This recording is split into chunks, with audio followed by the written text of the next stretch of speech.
Question को पढ़ते हैं।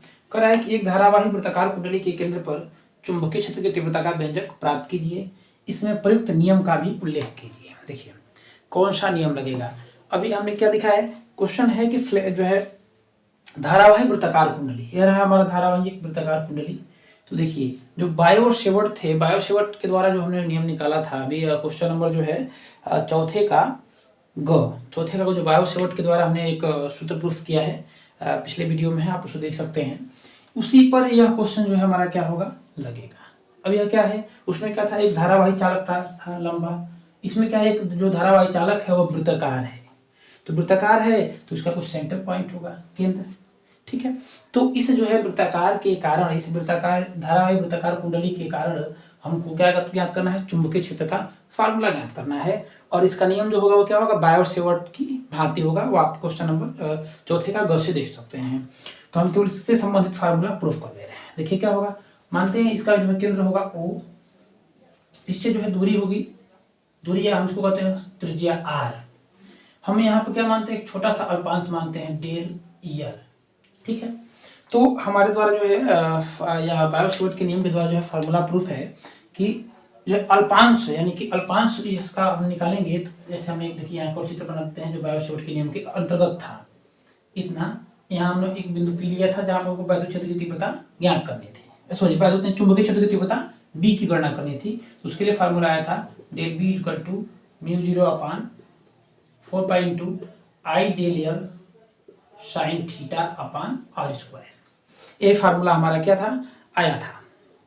तो अब जो है हमें क्या करना है, हमें यहाँ निकालना है इसका वैल्यू जो है। अब हमको इस चूंकि पूरे वृत्ताकार धारावाही कुंडली के कारण हमको जो उत्पन्न वैद्युत क्षेत्र की, उत्पन्न चुंबकीय क्षेत्र की तीव्रता की गणना करनी है। तो हम कहेंगे कि इस वृत्ताकार जो धारावाही वृत्ताकार कुंडली उसको हम छोटे छोटे अल्पांशों में बांट दिए, जिनमें एक अल्पांश की जो है लंबाई कितनी है, डेल L है। तो हम कहेंगे अल्पांश डेल L के कारण उत्पन्न, या अल्पांश डेल L पर बिंदु O के कारण उत्पन्न वैद्युत क्षेत्र की तीव्रता, या डेल L के कारण इस जो है धारावाही वृत्ताकार धारावाही चालक के वृत्त के केंद्र पर उत्पन्न वैद्युत क्षेत्र की तीव्रता कहेंगे डेल L के द्वारा, डेल L के द्वारा उत्पन्न चुंबकीय क्षेत्र की तीव्रता, चुंबकीय क्षेत्र की तीव्रता डेल B इक्वल टू हो जाएगा हमारा क्या, μ0/4 I del L sine θ/r², ठीक है। ये हमारा जो है पुराना फार्मूला है। अब यहाँ देखेंगे साइन थीटा की वैल्यू यहाँ क्या होगी। चूंकि यह एक वृत्ताकार है, इसका इस केंद्र है, केंद्र से जो रेखा खींची गई है इसकी यहाँ पर कितना, कौन सा कोण बनाएगी, 90 अंश का कोण बनाएगी। अब क्योंकि देखिए हमने लिया था कि जो है अवयव की जो बिंदु P है और इस अल्पांश डेल L को मिलाने वाली रेखा के बीच बनने वाला कोण, तो इसके बीच बनने वाला कोण यहाँ पे 90 अंश हो जाएगा। 90 अंश हो जाएगा तो यहाँ हम लिख सकते हैं क्या, थीटा इक्वल टू 90 अंश, और थीटा इक्वल टू 90 अंश होगा तो हमारा जो है डेल B इक्वल टू क्या हो जाएगा, μ0/4 इंटू I डेल L। अब साइन 90 अंश का मान कितना होता है, 1 होता है। यहाँ पर लिखना चाहेंगे तो आप लिख सकते हैं साइन 90 अंश/r², या साइन 90 का मान होता है 1, तो 1/4 μ0/4 इंटू I डेल L/r²। ये किसके बराबर आ गया, B के बराबर आ गया। हम कहेंगे कि जो है इस संपूर्ण वृत्ताकार यानी कि संपूर्ण पृष्ठ द्वारा उत्पन्न वैद्युत उत्पन्न चुंबकीय क्षेत्र की तीव्रता, संपूर्ण पृष्ठ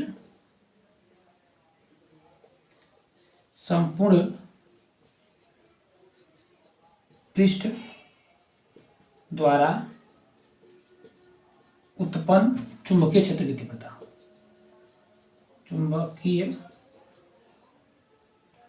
उत्पन्न चुंबकीय क्षेत्र, तो डेल B इक्वल टू क्या हो जाएगा। अब हम समाकलन कर देंगे, जब संपूर्ण पृष्ठ का है तो हम क्या करेंगे, समाकलन करेंगे। समाकलन करेंगे तो हमारा μ0/4 इंटू I डेल L/r²।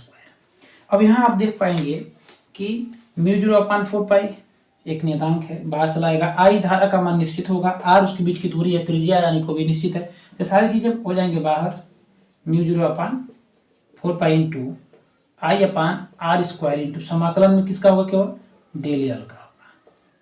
समाकलन किसका होगा, केवल डेल एल का होगा। तो अब यहाँ हम देख सकते हैं कि डेल एल, तो हमने अभी शुरू में क्या माना था, इस वृत्ताकार धारावाही कुंडली का ये छोटा छोटा अल्पांश है डेल एल। तो del L del L del L सबको हम जोड़ेंगे तो एक वृत्त की परिधि बनाएगा। क्या बनाएगा, तो वृत्त की परिधि बनाएगा। तो हम यहाँ लिख सकते हैं कि del L equal 2 pi r, क्या लिखेंगे, वृत्त की परिधि है, वृत्त की परिधि है। तो हमारा क्या माना जाएगा, यानी कि mu 0/4 pi into I upon R square, कोष्टक में क्या हो जाएगा 2 पाई आर। 2 पाई आर क्यों, क्योंकि डेल एल की जगह पे क्या रखेंगे हम, 2 पाई आर। संपूर्ण पृष्ठ के लिए है ना, किसके लिए है, संपूर्ण पृष्ठ के लिए है। तो अब देखिए पाई से पाई कट गया, 2 एकम में 2 2 ना 4, 2 कट गया, और यहाँ आर है तो एक आर से एक आर भी यहाँ भी कट जाएगा। तो हमारा टोटल कितना आएगा, B equal to mu 0/2, mu 0/2 into क्या हो जाएगा, आई अपान आर। या इसको हम अगर पूरा लिखें तो क्या हो जाएगा हमारा, B equal to mu 0 I/2R। यह हो जाएगा हमारा क्या, संपूर्ण वृत्ताकार धारावाही वृत्ताकार कुंडली के कारण उत्पन्न चुंबकीय क्षेत्र, यानी कि इस धारावाही वृत्ताकार कुंडली के कारण इसके केंद्र O पर उत्पन्न चुंबकीय क्षेत्र, सॉरी बार बार देखिए वैद्युत हो जा रहा है, चुंबकीय क्षेत्र की तीव्रता B का जो मान होगा वो क्या हो जाएगा हमारा, म्यू 0 I/2R। अगर यह मान लीजिए कि कुंडली तार के कई फेरों से मिलकर के बनी होगी, तार के कई फेरों से मिलकर के बनी होगी, तो इसमें क्या करेंगे हम, उसका n का गुणा करा देंगे। n का मतलब क्या हो जाएगा, जो है धारावाही, यानी जितने जो है चालक तार उसमें लपेटे गए हैं उनका मान हो जाएगा। अगर 10 जो है तार लपेटे गए हैं तो n का मान क्या हो जाएगा, 10 हो जाएगा। इस तरह से हमारा यह मान भी आ गया। अगला क्वेश्चन देखेंगे।